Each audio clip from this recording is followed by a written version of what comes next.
A devastating 5.6 magnitude earthquake and swarm hit Albania today, west of Tirana, the capital. As we can see, it's across from Italy on the Adriatic Sea and a very low-lying area, farmland very close to the sea, to the coast. It's been felt in Italy and Greece. The latest I'll give you a link to Seismo Berkeley and also USGS. It's near the Ragio, meaning the double back mountains, Durrës, Albania, south of Montenegro. 249 people have felt it, they claim. They reported to USGS, which is surprising because it's an area that's basically farmland. Many of them don't even have internet there. So they have reportedly felt it. Of course, it was very strong. It was even felt in Italy and Greece. The regional information concerning this: Albania, 5.6. It also had a quake swarm of, it just had another one, 4.8 just now as I was talking to you. Okay, so that's the fourth one. Amazing. It started with the 5.6 at 2:04 p.m. UTC time, 10 kilometer depth, and then it had 5.1 magnitude about 10 minutes later at 2:15. It had another aftershock of 4.7 at 4:10 p.m., again 10 kilometers depth, and it had this one here now at 10:07 p.m. local time, UTC, again at 10 kilometers. So they're still going on. That's a 4.8 magnitude. So they're still going on, as you can see. The regional information on this: the seismotectonics of the Mediterranean region and the vicinity. We know it's a subduction zone, and it's the worst, one of the worst in the world. The Tethys Sea, the ancient Tethys Sea, is being closed because the African plate is subducting underneath the Eurasian and plate and also closing up the sea. This is also where they claim recently that they've had the Greater Adria continent, that the lost continent that is supposedly crushed into the Alps and the mountains of Italy, Greece, and Turkey, even Iraq, supposedly is the lost continent of Atlantis. Now, the Mediterranean region is seismically active due to the northward convergence of about 4 to 10 millimeters a year of the African plate with respect to the Eurasian plate along a complex plate boundary, convergence being approximately 50 million years, as was associated with the closure of the Tethys Sea. The modern-day remnant of the Tethys Sea is the Mediterranean Sea. The highest rates of seismicity in the Mediterranean region found in the Hellenic subduction zone of southern Greece, along the North Anatolian fault zone of western Turkey, and the Calabrian subduction zone of southern Italy. This is what we're talking about. Just across southern Italy, we have, of course, this area of Tirana, Albania, the Ragio, Durrës. Local high rates of convergence, 30 and Hellenic subduction of 35 millimeters a year, are associated with back arc spreading throughout Greece and western Turkey above the subducting Mediterranean oceanic crust. Crustal normal faulting throughout this region is a manifestation of extensional tectonics associated with back arc spreading. The region of the Marmara Sea, that's in Turkey and Constantinople, is a transition zone between this extension to the west and the strike-slip regime of the North Anatolian fault zone to the east. The North Anatolian fault, accommodating much of the right lateral horizontal motion, that's 23 to 24 millimeters a year between the Anatolian microplate and the Eurasian plate, as the Anatolian microplate being pushed westward to further accommodate closure of the Mediterranean basin caused by the collision of the African and Arabian plates in southeastern Turkey. Subduction of the Mediterranean seafloor beneath the Tyrrhenian Sea and the Calabrian subduction zone causes significant zone of seismicity around Sicily and southern Italy. Active volcanoes are located above intermediate depth earthquakes in the Cyclades of the Aegean Sea and in southern Italy. In the Mediterranean region, there is a written record, several centuries long, documenting pre-instrumental seismicity, that's pre-20th century. Earthquakes have historically caused widespread damage across central and southern Greece, Cyprus, Sicily, Crete, the Nile Delta, northern Libya, the Atlas Mountains of North Africa, the Iberian Peninsula. In 1903, a magnitude 8.2 Kythera earthquake, that's just south of the Peloponnese, and 1926 magnitude 7.8 Rhodes earthquake, that's the island of Rhodes in the Aegean Sea in Greece. The Rhodes earthquake are the largest instrumentally recorded Mediterranean earthquakes, both of which are associated with subduction zone tectonics.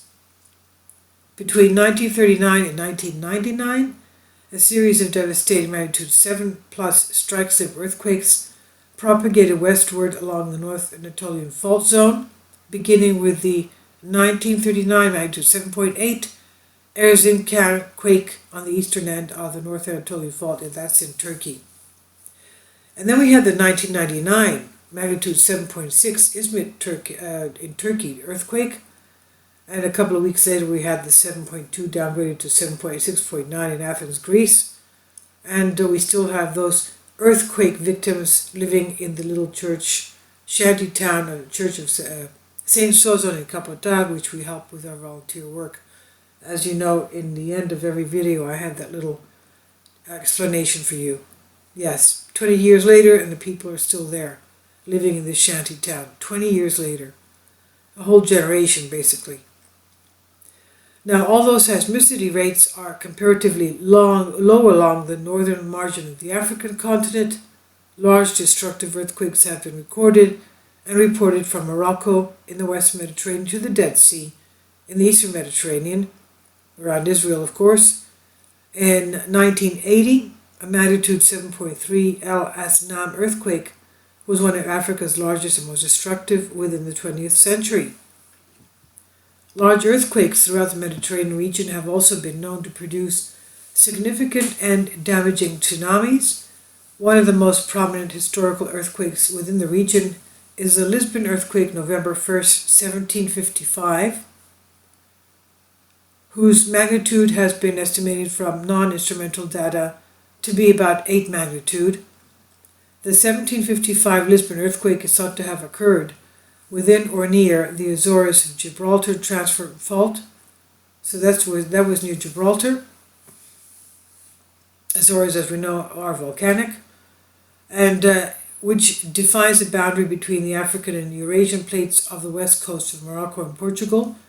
The earthquake is notable for both a large death toll and for generating a tsunami that swept up to Portuguese coast, inundating coastal villages and Lisbon. An earthquake of approximately 8 magnitude near Sicily in 1693 generated a large tsunami wave that destroyed numerous towns throughout Sicily's east coast.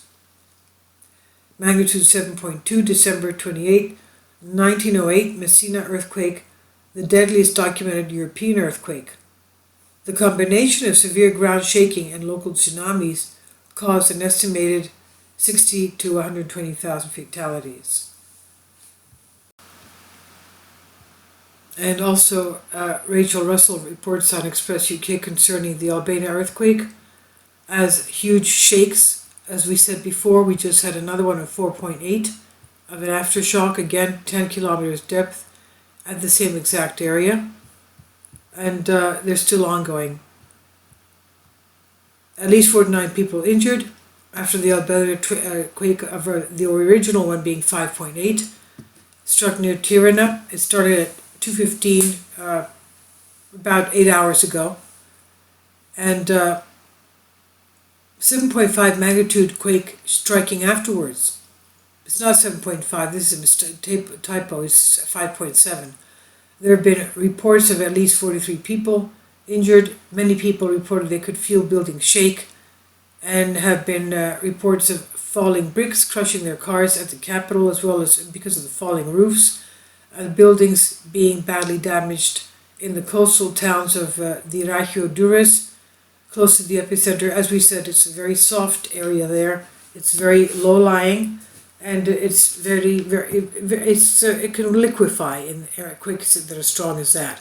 This also had aftershocks of 5.3. We just had a recent one of 4.8, and I'll leave a link below for you on Sizewell Berkeley. You can see that as well. One person said the shaking lasted for about 10 seconds. Someone else said the shaking was so strong it woke them up. I guess they were taking an afternoon nap because it was 2 o'clock in the afternoon. The quake was, after all, Saturday, maybe they were relaxing. The quake was an aftershock of the 5.3, which hit the same area 11 minutes earlier.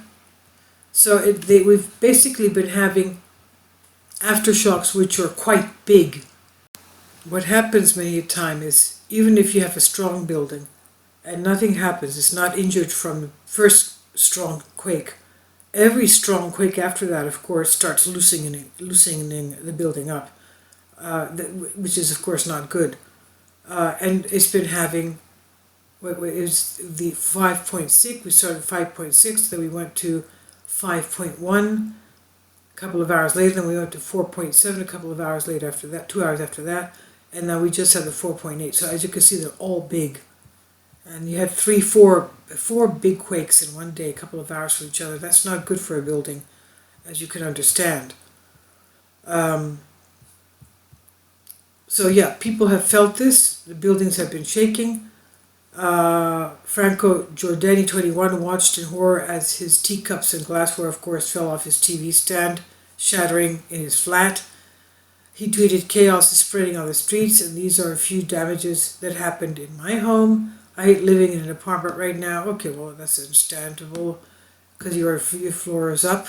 As we said, this is a very low-lying area, farmland, very close to sea level, which means that it has a lot of water underneath, and of course a lot of shaking goes on there. Another person wrote, "There's a big earthquake like 20 minutes ago. Shop glasses and cars started moving. This has never happened in Albania before." Well, I'm sure it has, because it's an earthquake prone area. One woman tweeted, "These earthquakes in Albania need to stop. We have 3 months in this condition. Lol, this one was terrifying. I could have done without the 5.8 earthquake this afternoon." Okay, you can understand. Everybody was out in the streets after the first one. The second one, the first one they took, but the second one a few minutes later got them all out into the streets in the afternoon. And after this other one, the latest one we had just a few minutes ago, I would venture to say that they're all going to be out sleeping in their cars tonight because they don't want to be caught indoors, just in case these are foreshocks. So we'll keep an eye on this, and I'll leave links below for you for this.